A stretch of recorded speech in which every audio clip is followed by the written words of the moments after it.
सभी पत्रकार बंधुओं को नमस्कार। आज इंडिया गठबंधन की संयुक्त प्रेस वार्ता में दिल्ली के मुख्यमंत्री माननीय अरविंद केजरीवाल जी, समाजवादी पार्टी के राष्ट्रीय अध्यक्ष माननीय अखिलेश यादव जी अपनी बात रखेंगे। दिल्ली के मुख्यमंत्री केजरीवाल जी इंडिया गठबंधन के लिए उत्तर प्रदेश में जनता से अपील करने के लिए आए हैं, वोट मांगने के लिए आए हैं। मैं उनसे अनुरोध करूंगा विनम्रतापूर्वक कि वो अपनी बात रखें। आज यहाँ आए हुए सभी पत्रकार बंधुओं को और जितने दर्शक ये देख रहे हैं उन सबको मेरा नमस्कार, मेरा प्रणाम। आज लखनऊ में मैं उत्तर प्रदेश के सभी मतदाताओं से इंडिया गठबंधन को भारी भरकम वोट देने के लिए, भारी मात्रा में वोट देने के लिए अपील करने के लिए आया हूँ। मैं 4 बातें रखना चाहता हूँ। पहले चारों बिंदु बता देता हूँ, फिर उसको डिटेल में एक्सप्लेन करूँगा। पहला ये कि ये चुनाव भारतीय जनता पार्टी मोदी जी अपने लिए वोट नहीं, अमित शाह जी को प्रधानमंत्री बनाने के लिए वोट मांग रहे हैं। दूसरी बात,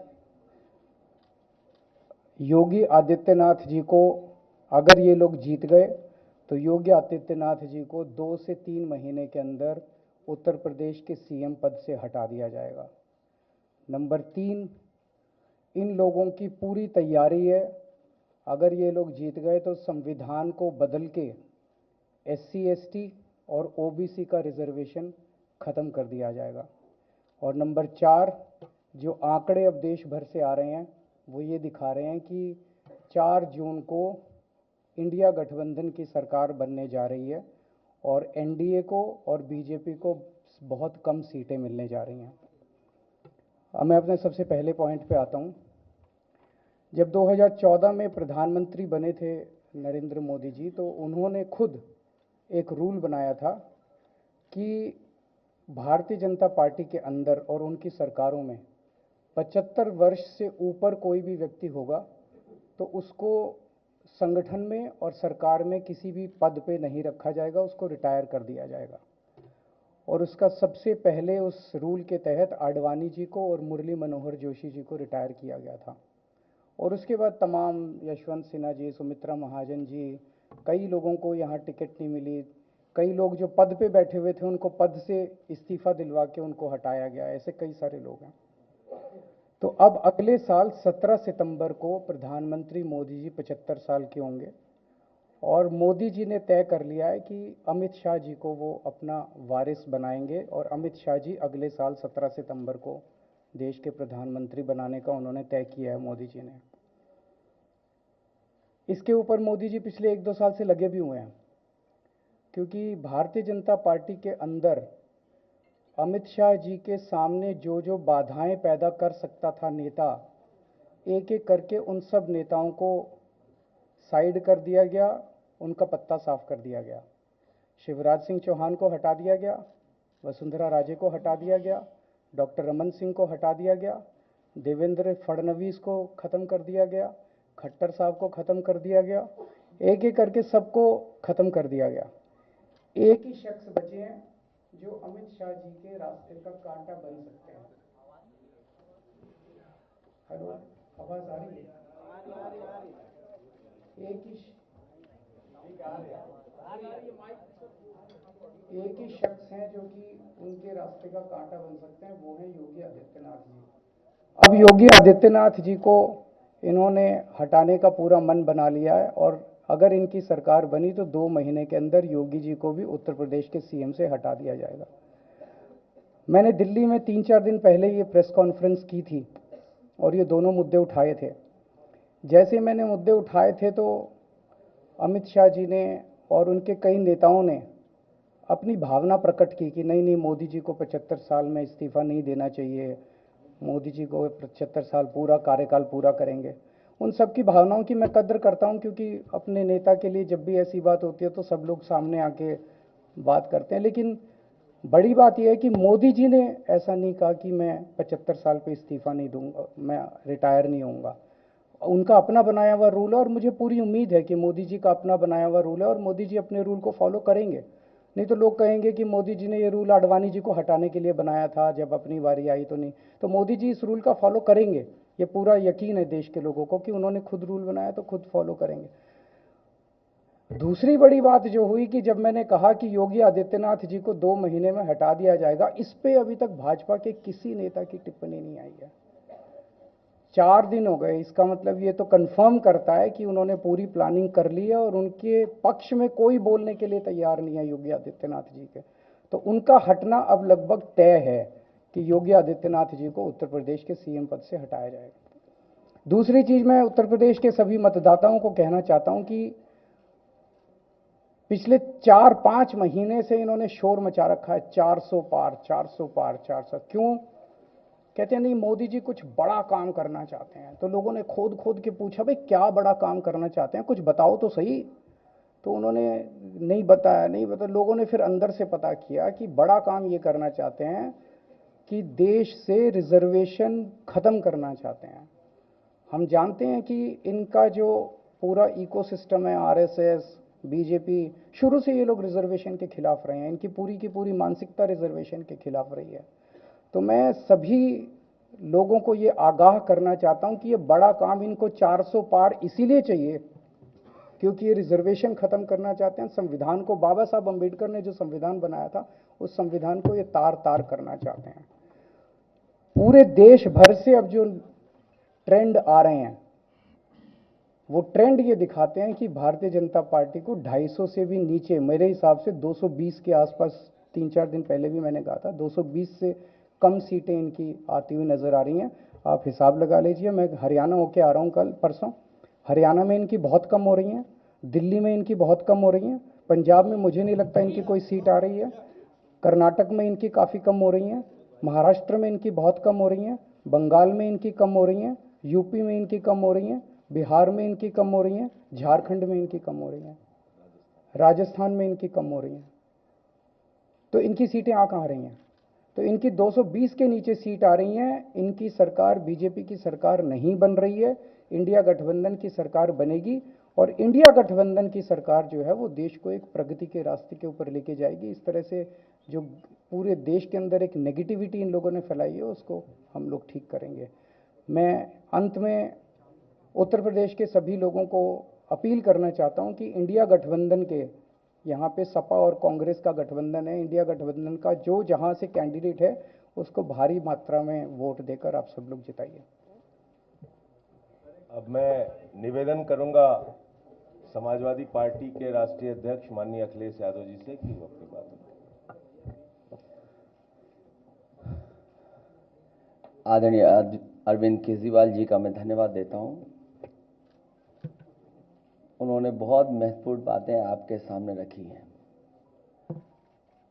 जो देश का माहौल है और 4 चरणों में भारतीय जनता पार्टी चारों खाने चित्त हो चुकी है और उनके आंसुओं की नदी उफान में है। भारतीय जनता पार्टी जो 400 पार का नारा दे रहे थे, अब समझ में आया है 4 चरणों के बाद, वो बात तो ठीक है कि आरक्षण पे सबसे पहले हमला करेंगे, लेकिन 400 पार नारा इसीलिए दे रहे हैं कि 543 में 400 के बाद वो सीटें देख रहे हैं, तो वो केवल 143 बन रही हैं। तो वो स्वयं स्वीकार कर रहे हैं कि 143 से ज़्यादा वो सीटें जीतने वाले नहीं हैं, क्योंकि 400 पार सीटें 143 ही बनती हैं और 140 करोड़ की जनता इस बार इन्हें 140 सीटों के लिए भी तरसा देगी। ये यूपी, दिल्ली और पंजाब, ये 99 सीट के खेल में ही उलझ जाएंगे। यहां कुछ इन्हें हासिल होने वाला नहीं है। रोटी कपड़ा और मकान की तो लड़ाई हम लोग लड़ेंगे, लेकिन रोटी कपड़ा और मकान से पहले हमें संविधान बचाना है। संविधान बचेगा तो लोकतंत्र बचेगा और बाबा साहब भीमराव अम्बेडकर जी का दिया हुआ संविधान, ये हमें अधिकार, हमें न्याय दिलाता है। भारतीय जनता पार्टी की इस साजिश को आम लोग समझ गए हैं और इस बार सबसे बड़ी हार भारतीय जनता पार्टी की होने वाली है। अभी तक तो हम ये कहते थे कि ब्रह्मांड का सबसे बड़ा झूठ बोल रही है, अब लग ये रहा है हारने के बाद ये ब्रह्मांड का झूठ का विद्यालय खोलेंगे,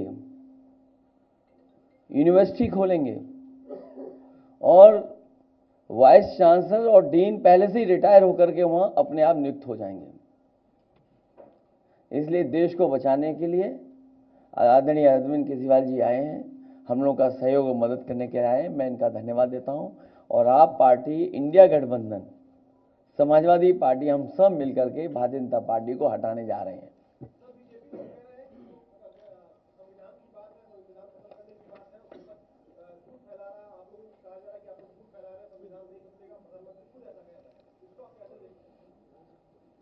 उनकी कौन सी बात सच निकलेगी? अभी आपसे कहा कि 75 साल वाला जो वो है